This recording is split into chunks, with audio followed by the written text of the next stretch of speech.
Welcome to Arabic Academy. In today's video, what I have for you, it is the pronunciation of these two letters. I'm going to teach you how to pronounce these letters and their sounds more accurately. And after that, we're going to have two verses from Al-Qur'an, 2 to 3 verses from Al-Qur'an to practice with. The first letter, it is Qaf. That is the name of the letter. Qaf. Qaf. One thing I need you to know is that the name of a letter, it is quite different from the sound of that letter. So the name of this letter, it is Qaf. Qaf. Qaf. Qaf. Qaf. That is the name of the letter.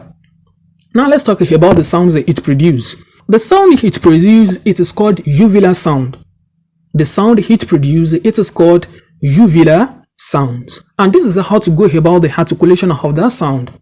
The back of your tongue will rise and touch the soft palate.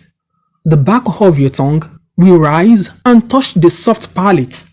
Okay, so the sounds it produces, it is qa, qa, qa, qa, qa, qa. In order for you to know maybe you are actually doing this thing right, try to look into your mirror and produce the sound. You should be able to see the back of your tongue. If your mouth are well opened, you should be able to see the back of your tongue touching the soft palate, rising to touch the soft palate.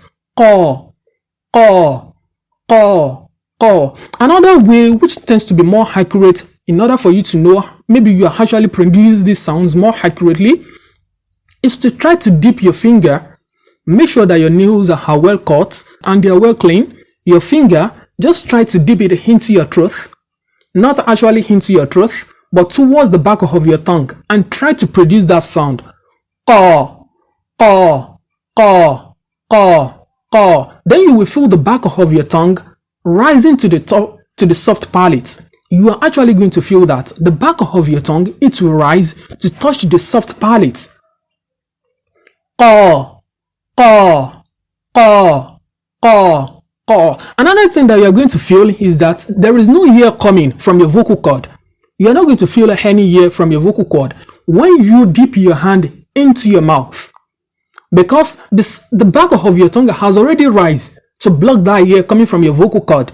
So when you say qaw, qaw, qaw, qaw, qaw, qaw, you are actually not going to feel any air coming.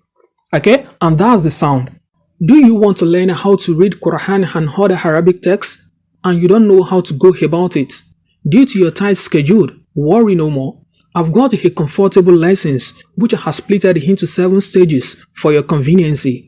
Visit www.seller.co/m/am-arabic-academy to start your lessons today. Guess what? This lessons comes with a book which will serve as a guide throughout the lessons. The stages are very cheap and you can make bank transfer if you don't want to put your card. Now let's talk about the second letter. The second letter happens to be one of the letters that come from the throat. In Arabic language, we have up to like 6 letters that comes from the throat, though they are split into 3 parts. We have some that comes from the bottom of the throat, and we have some that come from the center of the throat, and we have some that comes from the upper part of the throat. The one we have here, it comes from the upper part of the throat. The name and the sounds of the letter, they have been produced from the upper part of the throat. So the name of the letter, it is Kha, Kha, with a bit of elongation.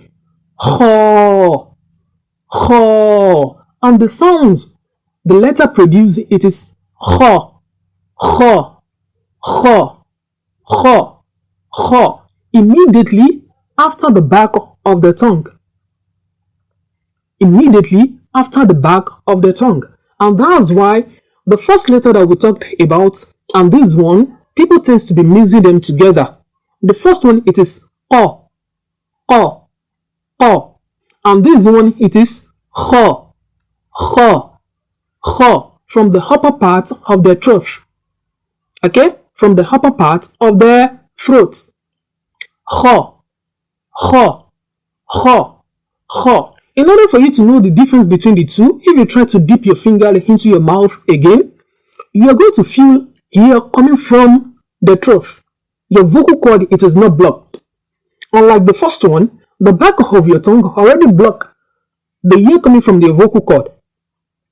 But this one, when you produce the sound ha, ha, you should be able to feel the warm ear coming from the vocal cord. And that's the sound ha, ha, ha. And that's another way for you to differentiate between the two. The first one, it is ka, ka, ka, ka. The ear hit is not coming from your vocal cord. But when you say ha, ha, ha, ha, ha, from the upper part of the throat, you are going to feel a warm ear coming from the throat. Though you are still going to feel like the back of your tongue, it is rising. But it is not that actually rising to touch the palate. And that's why the ear is coming out. That warm ear, it is coming out. And that's the difference between the two letters. The first one, it is ka, ka, ka. It produces a uvular sound. And while the second one, the one you have on your screen now, it produces a what? A sound that comes from the throat. Okay? It is ha, ha, ha, ha. From the upper part of the throat. From the upper part of the throat. Ha, ha, ha, ha. Now let's have them in an example. The first example we have is al-qari'ah. Al-qari'ah. Al-qari'ah. Al-qari'ah. Can you feel it? Al-qari'ah. You realize a bit of a elongation when I said al-qari'ah. It is because cough in that place, it is taking med. Okay? You don't know about med? By my lessons, I talk about everything that you need to know in order to read Quran perfectly. Or check my subsequent video, I'm still going to talk about med. So it is al-qari'ah. Al-qari'ah. And the next one, it is وَهَمَّ مَنْ خَفَّتْ مَوَازِينُهُ. وَهَمَّ مَنْ خَفَّتْ مَوَازِينُهُ. The one that really concerns us, it is خَفَّت. خَفَّت. The one at the middle. خَفَّت. خَفَّت. You realize that the first letter, it is خَ. خَ. خَفَّت. خَفَّت. Okay? وَهَمَّ مَنْ خَفَّتْ مَوَازِينُهُ. Now let's have them, the two letters in same sentence. مِنْ شَرِّ مَا خَلَقَ. مِنْ شَرِّ مَا خَلَقَ. مِنْ شَرِّ مَا خَلَقَ. So the one that really concerns us, it is خَلَقَ. خَلَقَ. You will see a lot of people saying kolako, kolako. It is wrong. It is wrong. It is not cough, cough. It is kha and cough. So it is kholako, kholako, not kholako, not kho. And neither it is kolako. It is not cough, cough. It is kholako, kholako. Okay? And that's the end of today's video. Kindly do me a favor, help me to like this video and help me to share this video, and I will see you in the next lesson.